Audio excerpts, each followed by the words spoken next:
What have I to ask beside? Can I doubt his tender mercy, who through life has been my guide?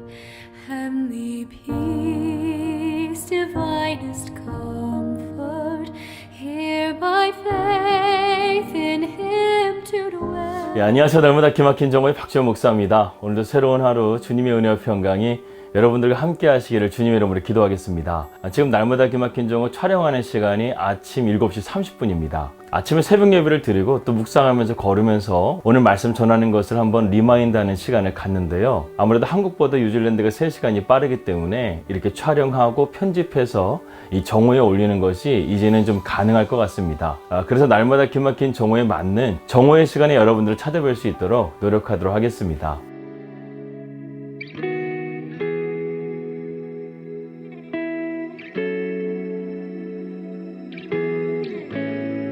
400회 특집 비하인드 스토리를 제작하면서 참 은혜가 되었습니다. 그래서 다시금 저희가 뉴질랜드에 처음 오게 된 마음을 다시 한번 되짚게 되고 굳게 세워서 더욱더 열심히 앞으로 뉴질랜드 사역을 해야 되겠다, 이런 생각을 하게 되었습니다. 사실 여러분들이 생각하시기에는 뉴질랜드가 왜 선교 국가야? 거기 기독교 국가 아니야?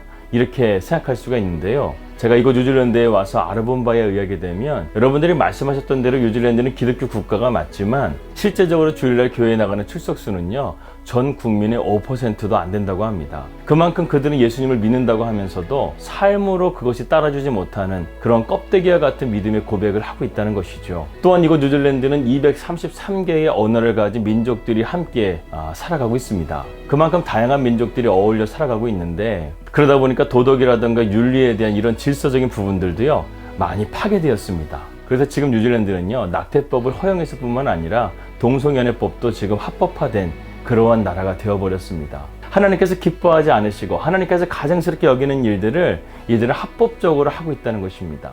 여러분, 성경을 보십시오. 하나님께서 심판하실 때 그 심판했던 도시들은요, 가난하지 않았어요. 잘 먹고 잘 살았습니다. 소돔과 고모라 같은 경우에는 롯이 말할 정도로 그 땅은 젖과 꿀이 흐르는 땅처럼 보였어요. 하지만 하나님이 보시기에는 그 땅은 달랐다는 거예요. 뉴질랜드가 전 세계에서 가장 살기 좋은 나라라고 하지만 그것은 어딜 가나 똑같습니다. 먹고 살만한 사람들은 좋은 나라죠. 하지만 뉴질랜드 안에서도 가난한 사람들, 빈곤한 사람들은요, 그야말로 비참하게 살아가고 있어요. 제가 그것을 무엇으로 느꼈냐 하면요, 이민자들의 삶이잖아요. 이민자들의 삶은 시민권자의 삶과 전혀 다릅니다. 그러니까 뭔가 위축되어져 있어요. 그래서 이들의 삶의 목적은요, 오로지 돈 버는 거, 돈을 많이 버는 것에 목적이 있다는 거예요. 그래서 자녀들도 꿈이 뭐냐고 물어보면 돈 많이 버는 것이라고 말합니다. 아니, 대부분의 이민자들의 아이들이 아마 그런 꿈을 가질 것 같아요. 부모님들에게 그러한 영향을 받아서 이것 하면 돈 많이 벌 수 있어. 어렸을 때부터 자녀들에게 그러한 꿈을 심어준다는 것이죠. 그만큼 뉴질랜드가 각박하다는 것이고 이민자들의 삶이 넉넉하지 않다는 것입니다. 그런데 이러한 삶이 대한민국 사람들만 그렇겠습니까? 인도 사람, 차이나 사람, 다양한 나라들이 살고 있는 사람들의 삶은요, 그렇게 넉넉하지가 못해요. 오히려 세상에서 뉴질랜드를 바라보게 되면 참 날씨도 좋고 환경도 좋고 좋아요. 그런데 그것뿐이라는 거예요. 막상 현실을 살다 보면요, 그런 것들이 보이는 게 아니에요. 똑같아요. 돈이 보여요. 물질이 보여요. 환경이 보이는 거예요. 그래서 여기서 제가 한 가지 놀란 것이 있습니다. 저는 외국에 나가게 되면 한국 사람들끼리 만나게 되면 되게 반갑고 서로 의지가 되고 교제하고 그런 나눔들이 풍성할 것이라고 생각을 했어요. 그런데 그렇지 않더라고요. 한국 사람들이 한국 사람 만나게 되면요, 서로 경계해요. 왜 그러냐고 물어보니까 하도 등쳐먹어서, 하도 사기를 쳐서, 그래서 오히려 여기 현지 사람들보다 한국 사람들이 더 위험하다는 얘기가 나올 정도로 이민 사회가 또한 그렇게 각박하다는 것입니다. 여러분 어떻습니까? 뉴질랜드가 정말 살기 좋은 나라 같아요? 제가 살아보니까요, 그렇지 않더라는 거예요. 그렇다고 한다면 뉴질랜드에 뭐가 필요한가? 바로 복음이 필요합니다. 하나님 말씀이 필요한 거예요. 국민의 5%밖에 안 되는 기독교 인구, 점점 갈수록 줄어들게 되고 세상이라는 거대한 문화가 자꾸만 교회에 침투해 와서 교회를 무너뜨리려고 하고 있다는 거예요. 그래서 뉴질랜드는요, 주일날 예배 한 번밖에 없어요. 커뮤니티가 없어요. 교제하는 시간이 없어요. 제가 불평한다는 것이 아니라 그만큼 영적으로 눌려 있다는 거예요. 그러니까 날마다 기막힌 정오 식구들, 이 박종현 목사가 뉴질랜드 있다고 해서 좋은 나라 가셨네 이렇게 생각하지 마세요. 제가 오고 싶어서 온 게 아니라니까요. 400회 특집에서도 보셨지만 하나님께서 기도하는 가운데 이곳에 우리를 보내신 거라니까요. 무언가 급하신 게 있기 때문에 저희가 준비할 시간도 없이 정말 이곳에 와서 하나하나 준비할 정도로 저희는 정신없이 이곳 뉴질랜드에 왔다니까요. 그래서 하나님께서 지금 저희를 위해서 하게 하시는 것이 무엇이냐면 바로 기도하게 하시는 거예요. 기도로 준비하라는 거예요. 그것이 어떤 사역이 될지 모르겠어요. 하지만 하나님께서 언젠가는 선명하게 보여주시겠지만 지금은 희미하게 보이는 그 사역 중에 하나가 나는 너가 이민자들을 위해서만 목회하러 이곳에 보낸 게 아니야. 233개의 언어를 가지고 있는 뉴질랜드 전체를 위해서 그들을 위해서 기도하라고, 그들을 위해서 사역하라고 나는 너를 보낸 거야. 나는 너를 미셔너리로, 선교사로 보낸 거야. 이렇게 말씀하셨습니다. 그러니까 여러분, 저도 열심히 하겠습니다. 그러니까 여러분들도 기도로 응원해 주시고 또 물질로도 후원해 주시고, 그래서 저희가 이거 뉴질랜드에서의 사역들을 여러분들과 함께 펼쳐갈 수 있도록 함께 해 주셨으면 좋겠습니다.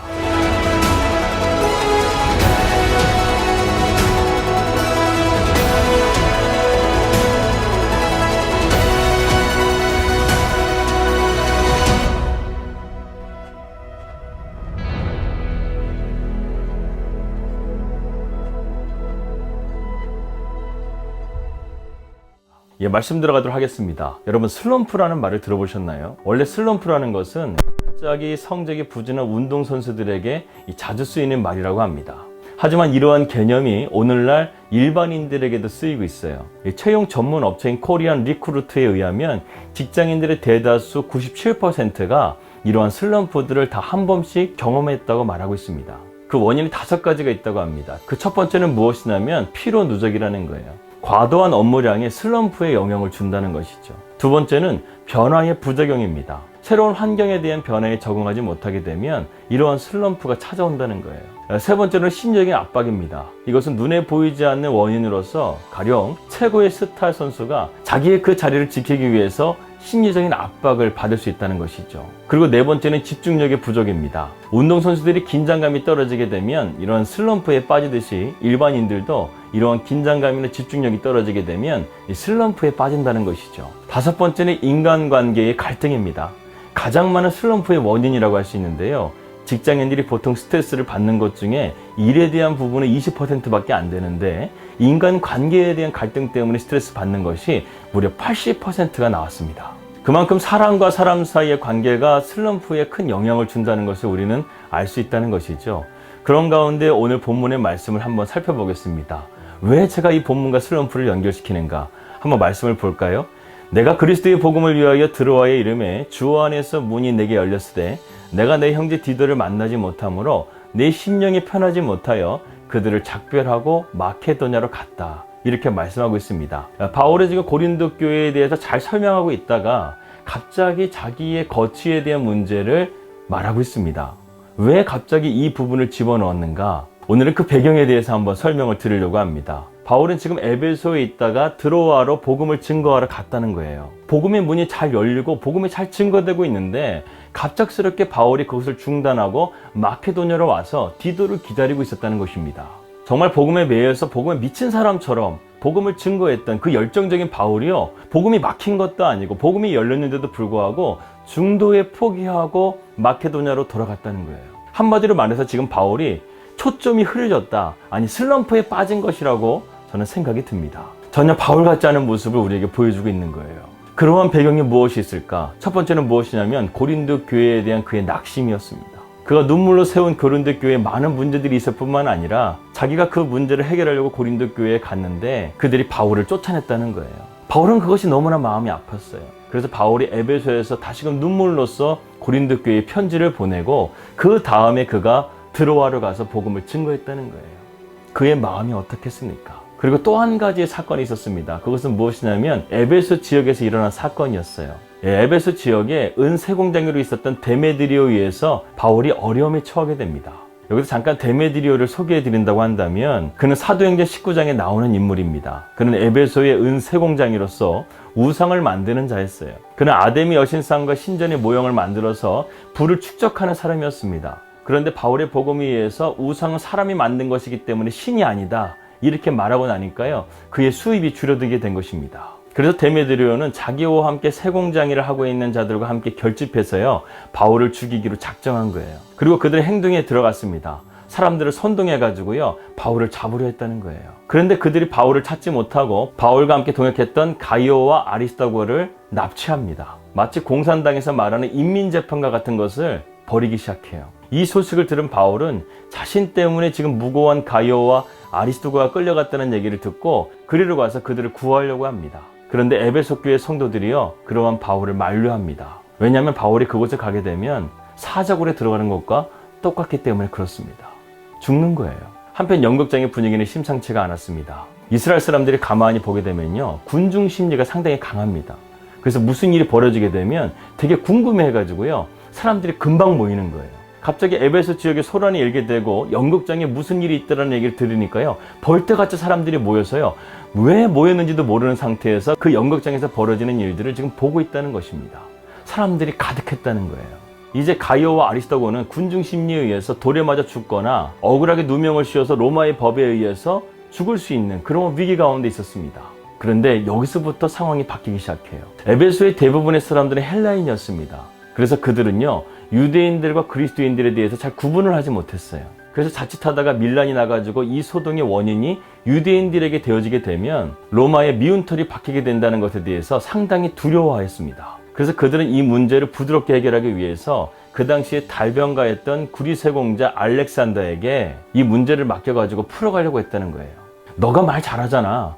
이 문제를 한번 풀어가봐. 그런데 바로 그때 에베소의 서기장이 그 연극장에 도착을 하게 됩니다. 우리말로 서기장이라고 표현된 헬라어 그람마투스는요, 총독을 보좌하여 법령을 만들기도 하고 각종 기금을 관리하는, 한마디로 말해서 총독의 행정관이었다는 거예요. 그 행정관이 갑자기 밀란이 일어났다는 보고를 받게 되고 도대체 무슨 일이냐 하는 모든 내용들을 다 듣고 난 이후에 지금 연극장이 도착해서 이 소동을 흩어버리려고 했다는 것입니다. 행정관이 홀로 그곳에 왔겠습니까? 그는 많은 군사들을 거느리고 도착을 한 거예요. 유대인들이 정말 우려했던 문제가 터지고 만 것입니다. 갑자기 시끄러운 군중들은 조용해졌어요. 그리고 서기장이 말을 하기 시작합니다. 서기장은 이미 부하의 보고에 의해서 이 상황이 어떤 상황이라는 것을 다 파악하고 있었어요. 그는 서기장에게 가이오와 아리스토고가 성전의 신물을 훔친 절도범이라고 고발했지만 그것도 거짓말이라는 것을 이 서기장은 알고 있었다는 거예요. 그들은 다만 그리스도인이었고 바울의 동역자이기 때문에 잡혀왔다는 것 또한 이 서기장은 알고 있었다는 것입니다. 서기장은 법과 절차가 있는데 그러한 것들을 무시하고 이러한 밀란과 같은 충동질을 한 것에 대해서 데메드리오와 그와 함께한 사람들을 꾸짖고 이 집회는 불법 집회다, 빨리 해산하라, 이렇게 명령하고 이 사건을 끝낸 것입니다. 그리고 억울하게 붙잡힌 가이오와 아리스토고는 풀려나게 되었죠. 그런데 바울은 지금 자기 때문에 이러한 무고한 사람들이 어려운 일을 당하게 된 것을 보고 원래 들어오라 갈 일정이 있었지만 예정보다 빨리 그곳으로 가게 된 것이었습니다. 이것도 바울이 원해서가 아니라 무언가 쫓기듯이 그곳에 가게 된 것이죠. 바울은 지금 고린도 교회 문제는 그 문제대로, 에베소 교회 문제는 그 문제대로 어느 것 하나 자기 뜻대로 되는 것이 없고 뭔가 정체되는 것 같은 그런 슬럼프에 빠지게 된 것입니다. 그래서 드로아에서 복음이 열렸음에도 불구하고 바울은 중도에 하차하고 마케도냐로 들어오게 된 것이죠. 바울이 왜 이러한 부끄러운 사실을 성경에 기록했을까요? 그만큼 고린도 교회 성도들을 향한 바울의 마음이 어떠했는지를 말해주기 위해서입니다. 이때까지만 하더라도요, 바울은 디도를 만나기 전이기 때문에 고린도 교회 성도들이 자신의 눈물의 편지를 보고 그들의 마음이 녹여져서 변화되었다는 소식을 못 들은 상황이에요. 그러니까 지금 바울의 마음이 얼마나 허탈하겠습니까? 이렇게 교회를 열심히 세우면 뭐하나, 주님의 복음을 듣고 변화된 사람들이 어떻게 저렇게 할 수가 있는가, 이러한 여러 가지 것들이 바울을 공격했을 거예요. 하지만 바울이 누굽니까? 바울은 14절에서 이렇게 고백합니다. 항상 우리를 그리스도 안에서 이기게 하시고 우리로 말미암아 각처에서 그리스도를 아는 냄새를 나타내시는 하나님께 감사하노라. 여러분, 바울은요, 아무리 힘들고 어려운 상황이라 할지라도요, 한 가지는 놓치지 않았어요. 그것은 그가 주님 안에, 그리스도 안에 있다는 사실을 절대로 잊지 않았어요. 여러분, 이것이 바로 믿음이 있는 사람들의 특징입니다. 믿음이 있는 사람들은요, 아무리 어려운 상황 가운데 있다 할지라도요, 주님을 놓지 않아요. 여러분, 슬럼프의 다음 단계가 어떻게 이어지는지 아십니까? 우울증에 빠지는 거예요. 그리고 결국에는 자살이나 극단적인 선택으로 빠지게 됩니다. 하지만 바울은 자신의 의지적인 믿음을 붙들고서요, 그리스도 안에 있어, 나는 주님 안에 있어, 이것을 붙들면서 주님 앞에 몸부림치면서 믿음으로 나아갔다는 거예요. 그래, 내가 정신 차려야지, 주님이 함께 하시면 나는 이겨낼 수 있어, 이런 마음을 가지고서요, 바울이 지금 이겨내고 있다는 것을 고린도 교회 성도들에게 말하고 싶었던 것이었습니다. 여러분, 우리의 삶 가운데서도요, 슬럼프가 찾아올 때가 있어요. 그럴 때 우리가 찾아가야 할 것은 단 한 것입니다. 바로 그리스도 안이라는 거예요. 주님 안으로 더욱더 깊이 들어갈 수 있도록 우리는 몸부림치면서 믿음으로 나아가야 된다는 것입니다. 그 길은 기도밖에 없어요. 지금 신앙의 슬럼프에 빠졌습니까? 기도하세요. 주님이 열심히 믿는데도 불구하고 일이 잘 안 풀립니까? 관계가 어려워졌습니까? 상황이 계속해서 안 좋아집니까? 그럼에도 불구하고 주님 안에 있기 위해서 처절하게 몸부림치면서 믿음으로 나아가라는 거예요. 여러분, 슬럼프에서 빠져나갈 수 있는 유일한 길은요, 주님 나를 도와주십시오. 오직 나의 구원은 주님밖에 없습니다. 이렇게 고백하고 주님을 찾으면요, 철로역정에 나오는 그 도움을 하나님께서 보내주시던가 아니면 전도자를 보내주셔서 우리의 삶의 길을 도와주신다는 거예요. 역사해 주신다는 거예요. 여러분, 슬럼프라는 늪은요, 그렇게밖에는 나올 수가 없어요. 한번 빠지게 되면요, 내 힘으로는 빠져나올 수가 없는 것이 바로 영적인 슬럼프라는 것입니다. 우리의 의지적인 믿음을 통해서 주님을 간절하게 찾고 붙잡게 되면, 그럴 때 주님은 우리에게 고난도 이기게 하시고 나의 삶의 모든 영역에서 주님이 나와 함께 하심을 보여주실 것입니다. 그러한 믿음의 삶을 사시기를 주님의 이름으로 기도합니다. 기도하겠습니다. 하나님 아버지, 감사합니다. 영적인 슬럼프가 빠졌을 때 우리가 찾아야 될 곳은 바로 그리스도 안입니다.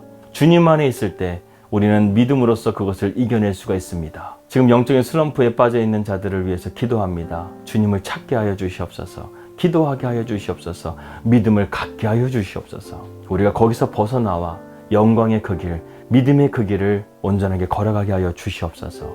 예수님의 이름으로 기도하였습니다. 아멘. 예, 평안 하루 되시고요. 저는 내일 뵙도록 하겠습니다. 우리 믿음으로 승리합시다. 할렐루야.